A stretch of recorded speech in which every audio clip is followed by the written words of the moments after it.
Samo ljubav može da bude motiv da preuzmete brigu o detetu kome je neko drugi podario život, a onda ga ostavio. Kada se dete rodi sa nekim zdravstvenim problemom, onda je odluka o njegovom odgoju teža, a odgovornost mnogo veća.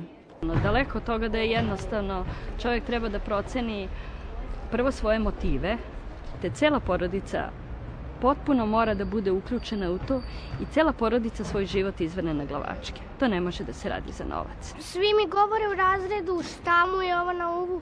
Ja kažem pa to nije vaša stvar. Objasnim im da je to gluvo dete i da smo ga mi usvojili. Evo, ja zamišljam da je on moj rođeni brat i jeste. Mnogi mališani, nažalost, odrastaju u domovima. Uprkos trudu koji stručnjaci u tim ustanovama ulažu u njihov odgoj, psiholozi opominju da deci ništa ne može da zameni porodični dom.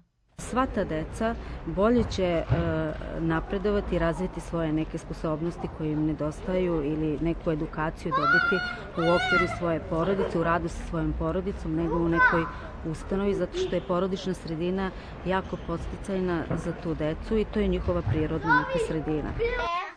Do sada su hranitelji preuzeli brigu o 88 mališana sa smetnjama u razvoju.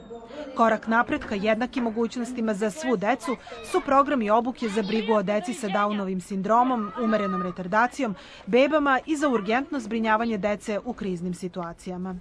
Ova aktivnost je značajna zbog toga što ide u susret donošenju novog zakona o socijalnoj zaštiti kojim se predviđa da zabrana smeštaja dece na uzrastu do 3 godine u instituciju, u dom, i jedan od rezultata je to što smo uspeli da bebe pravo iz porodilišta, ako se ne vraćaju u svoju biološku porodicu, idu u hraniteljske porodice.